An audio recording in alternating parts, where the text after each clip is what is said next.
Alrighty, YouTube. It's Read with IRS Collectors again.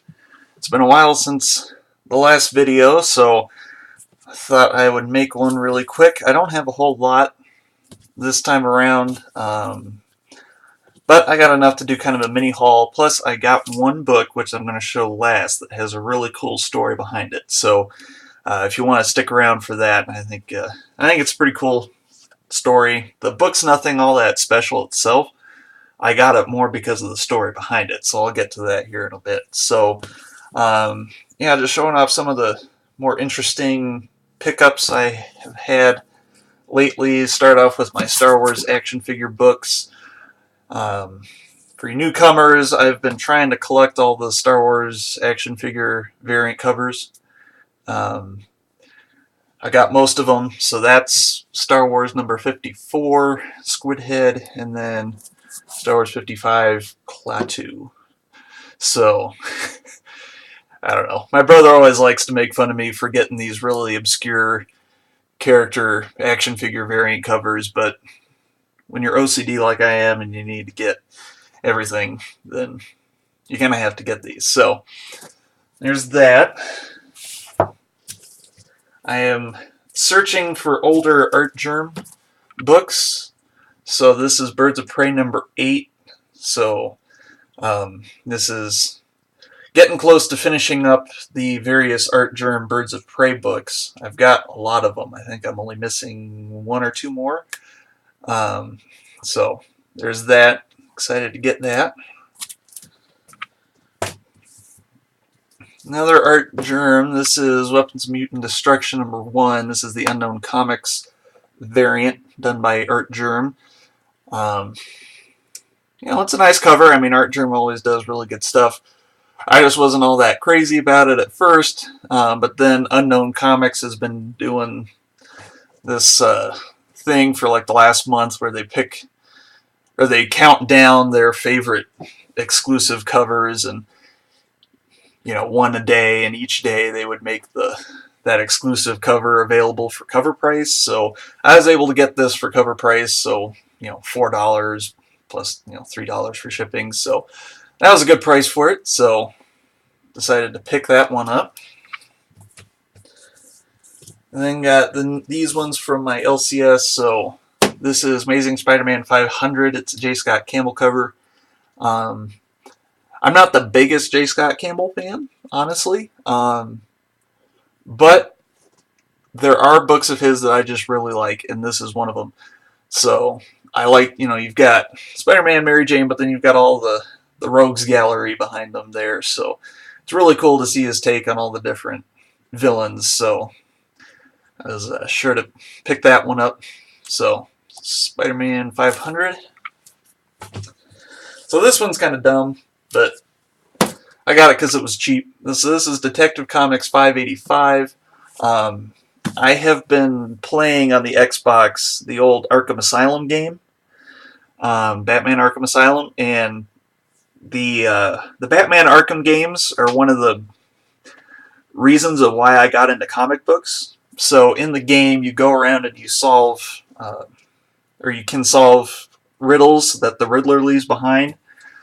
And a lot of times they're Easter eggs to different villains and characters from Batman.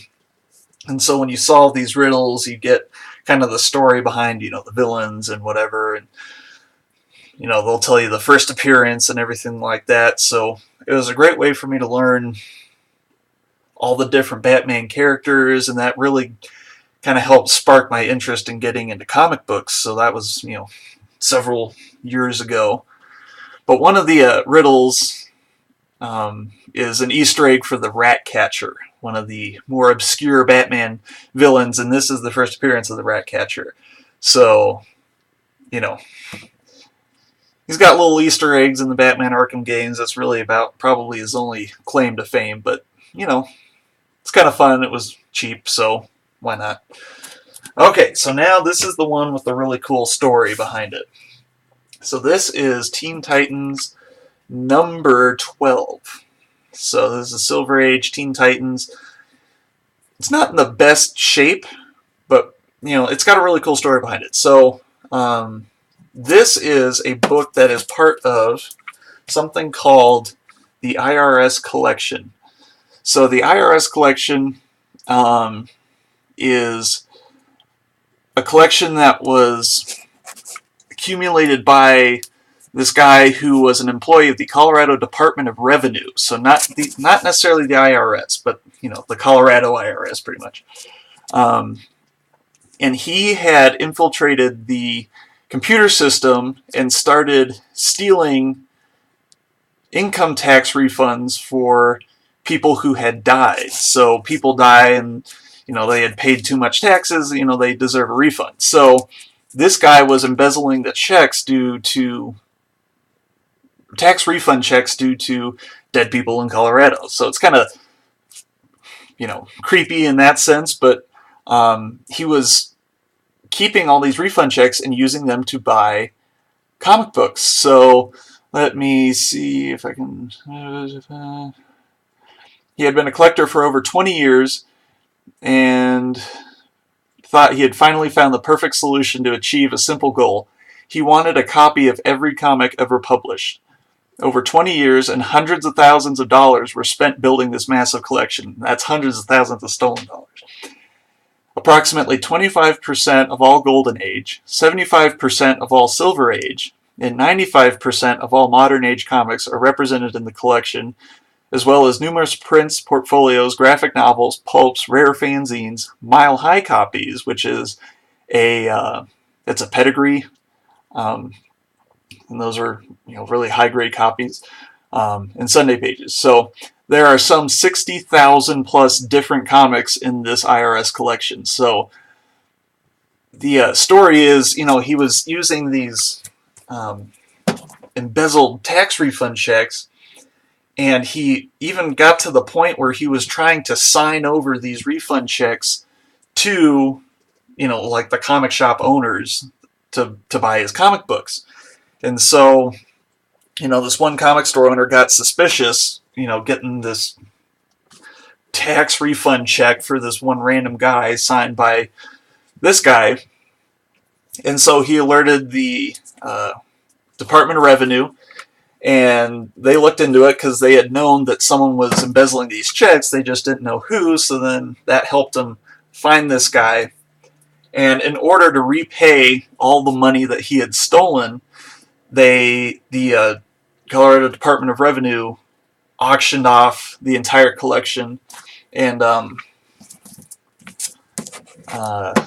this one company, bought the whole thing from Lakewood, Colorado, and they issued, these certificates of authenticity with a little story of the thing. So, so they seized the collection in 1992, and then, sold it off to repay everything he had stolen. So, this is one of those books that was bought with embezzled Colorado tax money. So, I live in Colorado here, so this is a neat piece of, Colorado comic history.